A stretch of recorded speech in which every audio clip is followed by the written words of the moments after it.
Dear student, कैसे हैं आप सभी लोग। आशा करते हैं सभी लोग स्वस्थ मस्त होंगे। तो आइए हम फिजिक्स क्लास 12th के अनसॉल्व्ड पेपर सॉल्व करा रहे हैं, जिसके कि हम प्रश्न नंबर 6 पर हैं। हमारा प्रश्न है, एक ही पदार्थ से बने समान द्रव्यमान के दो तार ए तथा बी लिए जाते हैं। ए का व्यास तार बी के व्यास का आधा है। जितना मतलब ए के तार का व्यास है वो बी के व्यास का आधा है, यानी बी होगा। यानी अगर इतना मोटा ये मान लेते हैं बी है तार, तो ए तार हमारा होगा इसके आधे व्यास का। यह तार ए का प्रतिरोध कितना है, 24 ओम है। इसका प्रतिरोध 24 ओम है। तो तार बी का प्रतिरोध हमको ज्ञात करना है। ए का व्यास जो है वो बी के व्यास का आधा है। यह तार ए का प्रतिरोध 24 ओम है, तो बी का प्रतिरोध ज्ञात करना है। अब देखिए, माना ए तथा बी की लंबाई L1 व L2 है। इसकी लंबाई हमने L1 मान ली, इसकी L2 मान ली। त्रिज्याएं भी इसकी R1 उसकी R2 मान ली, तथा प्रतिरोध भी इसका R1 उसका R2 मान लिया। अब हम लोगों ने एक फार्मूला याद कर रखा, R बराबर रो एल बटे ए, विशिष्ट प्रतिरोध है जहाँ पर रो। तो यहाँ पर हमने क्या किया है, रो एल बटे क्षेत्रफल का फार्मूला पाई आर स्क्वायर रख दिया है, और यल से ऊपर नीचे गुणा किया तो रो एल स्क्वायर बटे पाई आर स्क्वायर एल बन गया है।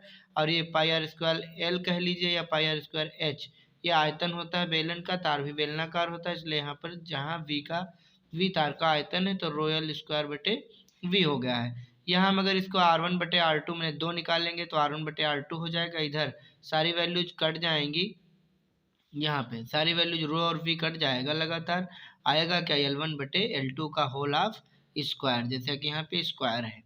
तो ये बना हमारा एक नया फार्मूला। ये तार के पदार्थ का घनत्व हम D मान लें तो उसके द्रव्यमान समान रखने पर यदि घनत्व D मान लेंगे तो घनत्व बराबर क्या होता है, द्रव्यमान बटे आयतन। तो यहाँ से अगर हम यम निकालेंगे तो यम बराबर आएगा dV।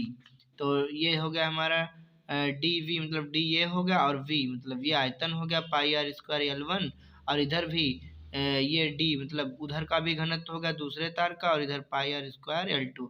तो d से d कट गया, पाई से पाई कट गई। हमारे पास में L1 बटे, अगर L1 के नीचे किसको ले आए, L2 को, तो R2 के नीचे किसको भेज देंगे, R1 को, तो R2 बटे R1 का होल स्क्वायर हो जाएगा।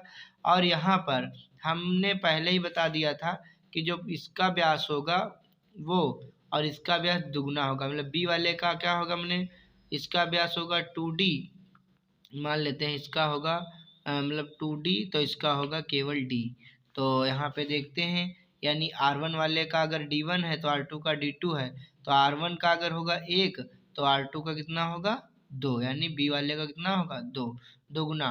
तो यहाँ पे 2 दूनी कितना आ जाएगा 4, D1 D2 व्यास है।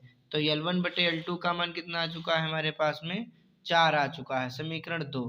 अब समीकरण 1 व 2 से जब तुलना करेंगे तो R1 बटे R2 बराबर L1 बटे L2 लिखा था, L1 बटे L2 का मान इसमें 4 आ चुका है, तो 4 रखेंगे तो R1 बटे R2 बराबर आ जाएगा 4 चक्कू 16। यहाँ पे हमने किया है समीकरण 1 और 2 से, L1 बटे L2 का स्क्वायर 4 चक्कू 16, तो R1 बटे R2 बराबर 16 बटे 1। और R1 का मान हमें पहले से पता है कि पहले वाले तार का प्रतिरोध कितना है 24 ओम, यहाँ पे हमने रख भी दिया है R1 की जगह 24, और ये 16 बटे में चला आएगा, और R2 चला जाएगा 16 की जगह। अब 8 दूनी 16, 8 तियाँ 24, R2 मान 3/2 यानी 1.5 ओम आ चुका है।